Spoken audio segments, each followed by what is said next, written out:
어떻게 신앙생활 하자고요? 철저하게 신앙생활 합시다. 대충 적당히 하지 말고 신앙생활은 철저히 해야 됩니다. 철저히. 오래전에 한 개그맨이 나와서 개그를 해가지고 인기를 끌었던 유행어가 있습니다. 그 유행어가 뭐냐면은 그까이 거 뭐 그냥 대충 그냥 이런 거. 그까이 거 뭐 그냥 대충 하면 되지 뭐. 그거 어려운 거 없어요. 뭐. 그까이 거 뭐 그냥 대충 하면 됩니다. 이 웬일인지 말이죠. 우리 사회에서 큰 인기를 끌었습니다. 큰 인기를 끌었습니다. 신앙생활? 머리 없지 않아요. 까이 거 뭐 그냥 대충 그냥 주일날 오전에 잠깐 예배 드리고 졸다가 그냥 설교도 대충 듣고 그냥 성경책 옆구리에 끼고 그냥 대충 그냥 기도 한 시간 되는 거지 뭐 그냥. 까이 거 어렵지 않아요. 교회 직분 까이 거 그냥 대충 그냥 교회 왔다 갔다 하다 그냥 피곤하면 새벽에도 안 나버리고 그냥 대충 하면 되지 뭐. 까이 모든 게 이 사람은 대충이에요. 그까이 거 뭐 대충. 우리가 재밌게 듣고 웃기도 했는데 상당히 경계해야 될 삶의 태도입니다. 하나님께서는 적당히 하는 거, 대충 하는 것을 제일 싫어하십니다. 하나님, 성경에 하나님을 보세요. 신론을 공부하면서 뭐 이것저것도 다 뭐 공부해야 되겠지만은 하나님이 어떻게 일하시는 태도를 보면은 우리가 많은 걸 배웁니다. 하나님은 대충 하시거나 적당히 하시는 법이 없습니다. 세상을 창조하실 때에도 보세요. 철저한 하나님의 디자인 계획 속에서 하나님 얼마나 섬세하게 철저하게 해나가는지 한번 보세요. 구원 계획을 세우실 때도 창세 전부터 하나님께서 외아들을 보내시기로 작정을 하시고 그 일을 창세기부터 얼마나 세밀하게 성경을 연구하다 보면 감탄을 합니다. 감탄을.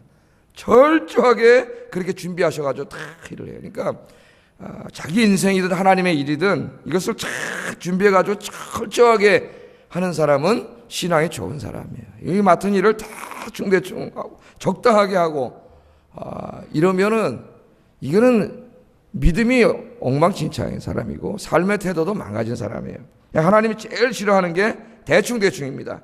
오늘 이 본문의 주인공이 고넬료라고 하는 사람인데 고넬료는 로마 총독부가 있던 가이사랴에 주둔하고 있는 로마 군대의 초급 장교입니다. 네, 이 사람 우리로 보면 지금 한 대위 정도, 대위 소령 정도 되는 그런 사람이라고 할 수가 있는데 오늘 말씀해 보면 이 사람 신앙생활을 얼마나 철저하게 하는지 그것을 우리에게 보여줍니다. 특별히 2절 말씀을 한번 보세요. 2절 시작. 백성을 많이 구제하고 하나님께 항상 기도하더니 아멘.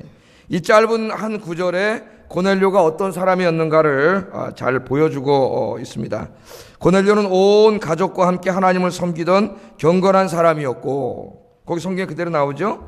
그 다음에 백성들을 많이 구제했고 그 다음에 항상 기도하는 사람이었습니다. 여기 보면 이 사람이 동사가 뭐가 나와요?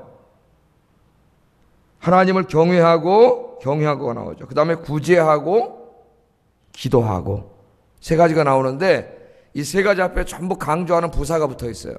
뭐라고 나와 있어요? 온 지방 가더불어 경배하고 그 다음에는 백성들을 많이 구제하고 대충 까이 거 뭐 그냥 이게 아니에요. 그 다음에 기도도 항상 기도해요. 대충 기도하는 사람이 아니에요. 항상 이렇게 기도했습니다. 하나님께서 고넬료를 사랑하셔가지고 그의 기도를 들으시고 또 오늘 그의 구제도 하나님 받으셨다 그랬어요. 뿐만 아니라 베드로를 보내주셔가지고 온 가족이 하나님 예수님을 만나는 영적인 축복을 주십니다. 오늘 시간에 고넬료의 신앙을 통하여 우리 자신을 돌아보고 깨닫는 은혜의 시간이 되기를 주의 이름으로 축복합니다. 첫째, 고넬료는 아까 뭐라 그랬어요? 하나님을 경외하는 사람이라 그랬습니다. 하나님을 경외해야 한다고 하는 말은 이 성경에 보면 경외한다는 말이 나와요. 그러니까 하나님을 자기 인생의 최고 높은 분으로 사랑하고 존중하고 사는 태도를 말하는데 그런 사람의 인생이 어떻게 나타나냐면 하나님을 예배하는 삶으로 나타납니다. 또 하나님의 말씀을 존중하기 때문에 하나님의 말씀을 자기의 삶의 기준으로 삼고 말씀대로 순종하는 삶으로 나타나요. 그래서 하나님을 경외한다고 하는 것은 구약에 하나님을 예배하고 하나님의 말씀에 순종하는 사람이 하나님을 경외하는 사람이에요. 그러니까 무슨 거룩하게 이렇게 외적인 태도를 가지고 다니는 사람이 아니라 하나님을 예배하고 경외하는 사람입니다. 자, 이 고넬료는 가이사랴에 주둔하고 있던 로마 총독부의 소속 장교라 그랬죠. 그 당시 로마가 이 팔레스틴 지역을 다스리는데 로마의 총독을 보내서 다스렸습니다. 그 총독부가 가이사랴, 우리나라로 지금 말하면은 한 인천 정도 있는 도시라고 보면 되겠습니다. 바닷가에 있는 가이사랴의 총독부를 두고 이 팔레스틴을 다스렸어요. 자, 거기에 있는 수비대 소속 장교인데 오늘 보면은 하나님을 예배하는 사람이었고 놀랍게도 하나님의 말씀에 순종하는 사람이었다 그랬습니다. 신앙생활을 간단하게 하면은 두 가지입니다. 예배와 순종이에요. 예배와 순종. 내 예배가 뭡니까, 여러분? 내가 가진 모든 것을 다 드려서 그분을 높이고 찬양하는 거예요. 그리고 그분의 말씀대로 어떻게 되는 거예요? 사는 거예요. 순종하는 거예요. 사실은 그게 신앙생활입니다. 고넬료는 하나님께 예배드리는 것을 삶의 최우선에 두는 사람이었습니다. 신앙생활에서 가장 중요한 것이 예배라 그랬습니다. 그래서 예배드리는 것을 보면 그 사람이 어떤 사람인가, 신앙이 어떤가가 다 드러납니다. 예배드리는 태도라든가 예배에 참석하는 것을 보면은 그 사람의 모든 게 다 드러나요. 예배를 자꾸 빠지기 시작하고 또 예배가 지루해지기 시작하고 그럼 여러분 신앙이 병든 겁니다. 틀림없습니다. 틀림없습니다. 그러나 예배가 막 기다려지고 예배 시간에 와서 말씀이 막 은혜가 되고 찬송이 은혜가 되고 예배 갈 생각만 하면 가슴이 뛰고 그럼 여러분 영이 건강한 거예요. 여러분 스스로 평가해 보세요. 이 고넬료는 예배가 살아있는 사람. 예배가 뭐예요? 이 온 우주 만물을 창조하신 하나님의 창조, 그다음 우리를 구원하시기 위해서 외아들까지 주신 그 하나님의 사랑을 높이고 경배하고 찬양하는 거예요.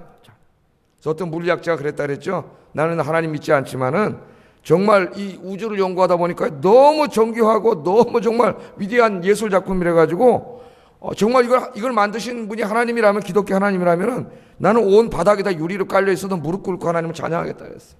정말 자기가 하나님 믿는다면은 이 창조된 세계를 연구하고. 근데 우리는 과연 그렇습니까? 우리를 너무나 사랑하셔서 독생자 외아들까지 주신 그분의 사랑을 우리가 늘 들으면서도 우리는 정말 그분께 그렇게 찬양과 경배와 예배를 드리고 있습니다. 요한계시록 4장 5장에 보면은 4장에는 창조의 하나님을 찬송하고 5장에는 구원의 하나님, 구원의 예수님을 찬양해요. 온 천군 천사와 온 피조물들이 천국에 가면 다 하나님을 찬양하고 경배하는 것밖에 없어요. 여러분의 삶에 이런 예배의 삶이 회복되기를 주의 이름으로 축복합니다. 또 고넬료는 하나님의 말씀대로 살았던 사람이에요. 늘 말씀을 묵상하면서 하나님께서 기뻐하시고 선하게 여기시고 온전하게 생각하는 것이 무엇인지를 찾았던 그런 사람입니다. 그는 군인이었고 이방인이었지만은 하나님의 말씀을 존중했던 사람입니다. 특별히 고넬료의 훌륭한 점은 온 집으로 더불어 하나님을 섬겼다는 거예요. 자기만 하나님을 섬긴 게 아니라 온 가족을 다 하나님 앞으로 인도한 그런 사람이었습니다. 고넬료는 자기 혼자 신앙생활했던 사람이 아니라 아내와 자식들을 다 하나님께로 인도했던 그런 사람이고, 안식일이 되면 온 가족을 데리고 유대인 회당에 나가 예배를 드렸던 그런 사람, 정말 하나님을 경외하는 사람입니다. 2014년입니다. 여러분과 여러분의 가족, 자녀들, 모든 식구들이 하나님을 경외하는 한 해가 되기를 주의 이름으로 축복합니다. 두 번째, 고넬료는 가난한 이웃에게 사랑을 베풀었던 사람입니다. 사랑. 우리 신앙생활의 또 하나의 바로미터가 나눔의 삶입니다. 나눔. 내가 가진 것을 얼마나 나누어주고 있는가. 그것이 중요한 우리 신앙의 잣대입니다. 고넬료는 하나님을 믿은 후에 자신만을 위해서 축제하며 살았던 삶을 회개하고 자신의 재산을 털어서 가난한 이웃들에게 나누어 주었다고는 성경은 이야기하고 있습니다. 2절에 보면 고넬료는 백성을 많이 구제하고, 어떻게 구제했다고요? 많이 구제하고 그렇게 얘기합니다. 많이 구제했다. 우리 많이라는 말에 주목해야 됩니다. 이것은 고넬료의 재산을 거의 구제하는 데 다 썼다는 것을 의미합니다. 한번 생각해 보세요. 고넬료는 지금 정복군의 장교입니다. 유대인들은 피정복민입니다. 정복군의 장교는 피정복민들의 재산을 착취하는 것이 보통입니다. 일반적인 현상이에요. 그래서 힘이 있잖아요. 권력 있잖아요. 그러니까 뺏는 거예요. 까짓 힘도 없는 사람들 조금만 내가 하면 뺏을 수 있습니다. 그러나 고넬료는 하나님 믿은 다음에 그렇게 살지 않았습니다. 오히려 자기의 사제를 털어서 피정복민들, 유대인들을 도왔습니다. 그것도 건성으로 몇 번 한 것이 아닙니다. 많이 구제했다. 그렇게 이야기합니다. 얼마나 훌륭하고 멋진 신앙인입니까? 여러분 사도행전을 한번 읽어보세요. 사도행전을 보면 성령의 역사가 상당히 강하게 일어납니다. 주님이 부활하신 이후에 주님의 영을 보내주셔서 성령의 역사가 강하게 일어나는데 이 성령의 역사가 일어나가지고 사람들이 예수 믿고 변화돼요. 구원받아 교회로 몰려오기 시작합니다. 그런데 그때 나타나는 공통된 현상이 하나 있어요. 사도행전 1장부터 4장까지 읽어보세요. 6장까지도 계속 한번 읽어보세요. 뭐가 나타나요? 성령 역사가 일어날 때 복음 사역과 함께 일어나는 게 뭐냐면은 구제 사역입니다. 구제 사역. 그러니까 예수 믿고 구원받았어요. 교회로 나왔어요. 그럴 때 그 사람들이 어떻게 합니까? 사도행전에 보면 밭과 집을 다 사도에게 바쳐요. 그럼 그것을 사도들이 가져다가 팔아가지고 어떻게 합니까? 가난한 이웃들에게 나누어져서 초대 예루살렘 교회 안에는 가난한 사람이 없었다 그랬어요. 왜 가난한 사람이 없었겠어요? 얼마나 가난한 곳인데 나라도 없고. 교회 안에 들어오면 일단 돈 있는 사람들이 자기 혼자 다 쓰지 않았어요. 이것을 다 나누었습니다. 나눴어요. 이 세상의 것이 그렇게 모자라지 않습니다. 소수의 사람들이 욕심과 탐욕을 내서 자기가 다 가지려고 하기 때문에 모자라는 것이지 그것을 나누어서 함께 사용하려고 하면 모자라지 않아요. 근데 이 사람들이 욕심을 부리기 때문에 이 세상에는 가진 사람은 너무 많이 갖고 없는 사람은 너무 없어서 밥을 굶는 그런 일이 벌어져요. 그런데 은혜를 받고 교회 안에 왔더니 교회 안에서 그것이 없어집니다. 왜냐하면 성령의 역사하는 사람들이 자기 것을 나누어 주기 시작했어요. 이 교회사를 공부하다 보면은 영적 대각성 운동이 몇 번 일어납니다. 신앙적으로 교회가 침체해 있을 때에 제1차 대각성 운동, 제2차 대각성 운동, 이런 어마어마한 이 영적인 대각성 운동이 막 일어나요. 신앙 부흥 운동입니다. 그런데 이 대각성 운동이 일어나서 막 사람들이 교회로 몰려오고 회개하고 기도하고 성령 충만이 이루어지고 교회가 부흥되는 역사가 일어날 때 항상 동반됐던 사건이 있어요. 교회사를 공부해 보면 그게 뭐냐면은 고아원이 함께 증설됐다는 겁니다. 그러니까 1차 대각성 운동, 2차 대각성 운동이 일어나서 교회가 막 부흥할 때에 그때 함께 부흥했던 게 뭐냐면 고아원이에요. 수많은 고아원이 세워졌어요. 그들의 안에 성령이 찾아오시고 그들의 만약 신앙이 뜨거워졌을 때 그들이 한 일이 뭐냐면 전도와 함께 한 일이 고아원 짓는 일이었습니다. 가난하고 소외된 아이들 데려다가 키우고 고아원을 짓고 자기 돈을 내가지고 그 아이들 도와주는 그런 운동이 일어났어요. 그런데 20세기 초에 이 미국 남가주 아주사를 중심으로 일어났던 오순절 성령운동이 있습니다. 오순절 성령운동. 우리나라에 오순절 성령운동이 많이 들어와 있는데 이 오순절 성령운동은 신비주의만을 지나치게 강조하는 운동으로 흘러요. 뭐 방언하고 예언하고 뭐 입신하고 뭐 환상 보고 벌렁벌렁 자빠지고 교회 가면 이런 거밖에 없어요. 그런데 이 오순절 성령운동이 일어난 다음에 신비주의로만 흘렀지 어떤 이 사회 정화 운동이나 고아원 증설 같은 운동이 하나도 일어나지 않아요. 그러니까 이 1, 2차 대각성 운동과 뚜렷이 대조됩니다. 그러니까 이것은 올바른 방향이 아니에요. 방언하고 입신하고 환상하고 뭐 하겠다는 거예요. 그래 가지고 삶의 변화가 없는데 진정한 성령 운동이라고 볼 수가 없어요. 1차, 2차 대각성 운동은 그들이 교회로 몰려오고 회개하고 열심히 신앙생활하면서 동시에 자기의 것을 나누는 고아원 운동이 함께 일어났는데 또 사회 정화 운동이 일어나서 클라팜 섹트라는 걸 만들어 가지고 사회 정화 운동을 하기 시작해요. 각 사람들이. 청소년 선동 운동이라든가 교도소를 갖다가 더 이렇게 좀 좋은 것을 개선하는 운동이라든가 이런 운동들이 막 일어납니다. 이게 진짜 영성이에요. 진짜 영성. 오늘 고넬료가 그렇게 하는데 여러분 늘 성령 충만하셔서 고넬료처럼 하나님 주신 것들로 많이 어려운 사람들을 구원하는 여러분 되기를 주의 이름으로 축복합니다. 여기 사도행전을 계속 읽어나가다 보면은 거기 다비다라고 하는 여성도 나오죠. 그죠? 예루살렘 성도들 나오죠. 다 뭐예요? 구제하는 사람들이에요. 다비다라는 여성은 어떻게 해요? 그 여성이 어느 날 갑자기 죽었잖아요. 그랬더니 동네 아줌마들이 다 와서 펑펑 울고 베드로를 불러다 살려달라고 막 울면서 얘기를 하는데 뭐라 그래요? 이 다비다 이 사람 우리가 있을 때 우리 옷을 다 만들어줬고 자기도 가보고 힘든데 자기 이거 도와주고 저거 도와줬고 사람들이 얘기하는데 엄청나게 많이 어려운 사람들을 도와줬어요. 사도행전에 한번 읽어보세요. 사람. 그래서 이 사람은 살아야 된다는 거예요. 그 하나님께서 베드로를 통해서 그 생명을 살려주신 줄로 믿습니다. 여러분 많이 구제하세요. 세 번째 고넬료는 기도하는 사람입니다. 2절 마지막 절에 보니까 고넬료는 항상 기도하였더라. 어떻게 기도했다고요? 항상은 규칙적으로라는 말입니다. 규칙적으로. 항상 했으니까 규칙적으로 기도하는 사람이에요. 자기 인생의 하루의 시간을 정해놓고 그 시간에 규칙적으로 기도하는 시간인데 3절을 보세요. 이 사람이 언제 시간을 정했는지 3절 같이 읽어보겠습니다. 시작. 하나님의 사자가 들어와 가로되 고넬료야 하니. 몇 시쯤 했어요? 제9시쯤. 이 사람 정해놓은 기도 시간입니다. 제9시는 우리의 시간으로 하면 오후 3시입니다. 오후 3시. 오후 3시가 어떤 시간이냐면은 유대인들이 하나님께 예배드리고 기도하는 시간입니다. 고넬료는 현역 군인입니다. 이 시간에 따로 기도 시간을 내기가 쉽지 않은 직업입니다. 그러나 고넬료는 3시가 되면 모든 일을 중지하고 만사를 제쳐놓고 기도의 자리로 나갔습니다. 여러분은 몇 시에 기도 시간을 정해놨습니까? 정해놓은 기도 시간이 있습니까? 그 시간은 하늘에서 폭탄이 떨어져도 여러분 그 시간은 하나님 만나러 가는 시간이 있습니까? 정해놔야 돼요. 그 시간을. 그래서 내가 새벽이 제일 좋다는 거예요. 새벽은 아무한테도 방해받지 않아요. 자기가 잠만 깨면 돼요. 잠만 깨면.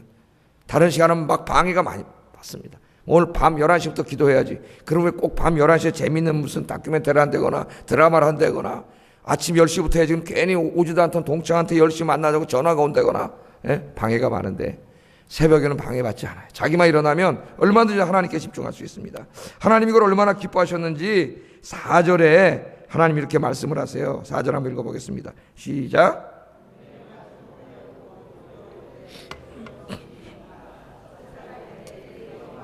하나님 앞에 상달하여 기억하신 바가 되었으니 아멘. 오늘 아침에 이런 축복이 있기를 주의 이름으로 축복합니다. 고넬료가 기도하는데요. 3시마다 군인인데 말이죠. 정복민의 군인이 와가지고 기도를 하는데 하나님이 얼마나 기뻐하셨는지 뭐라 그러냐면은 네 기도와 네 구제가 하나님 다 보고 계셔요.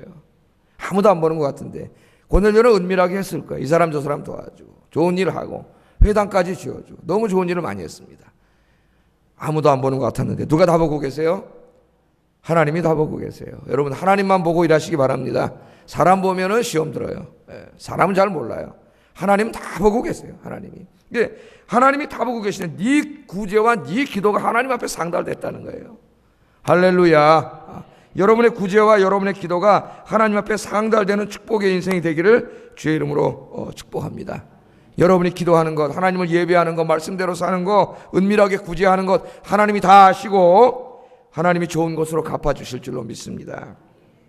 자, 이처럼 고넬료는 하나님을 예배하고 말씀대로 살고 기도하고 어려운 사람들을 돕는 일을 했는데 지금 우리가 이 사람의 이런 신앙생활을 볼 때 항상 따라오는 말이 3개 있다 그랬죠. 뭐 따랐어요? 온, 그 다음에 항상, 많이. 이 3가지 항상 따라와요. 무엇을 말하는 거죠? 고넬료가 그만큼 철저하게 신앙생활을 했다는 겁니다. 여러분 자기에게 철저한 사람이 되세요. 또 하나님 앞에 철저한 사람이 되세요. 누가 보든 안 보든 하나님이 나에게 맡겨준 일이니까 철저하게 하는 사람이 되면 하나님이 다 보십니다. 사람의 눈가림하고 눈속이고 그건 하나님이 다 보시고 그건 하나님이 기뻐하지 않으세요. 철저하게 하세요.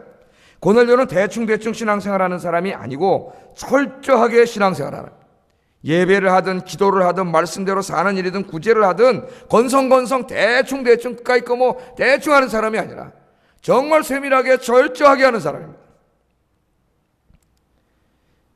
제가 최인호 씨 요새 글을 읽다가 지난번에도 잠깐 말씀을 드렸는데 예수 믿고 천주교에서 영세를 받았다고 하니까 주변에서 난리가 났다 그랬죠. 어떤 문학평론가는 이제 당신은 좋은 글 쓰기는 다 틀렸다, 야단났다, 작가는 자유로워하는데 막 그렇게 비난하기도 하고, 그런 소문이 자꾸 퍼지다 보니까 미국에 사는 누나가 전화를 해가지고 너무 철저하게 믿으려 하지 말고 적당히 믿어 그러더래요.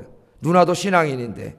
그래서 내가 알았어요. 아, 대부분의 선주교 신학 교회에 다니는 사람이 교회를 다니면서도 막 열심히 신앙생활하고 그런 사람들을 대부분의 사람들이 별로 안 좋게 본다는 걸 알았어요.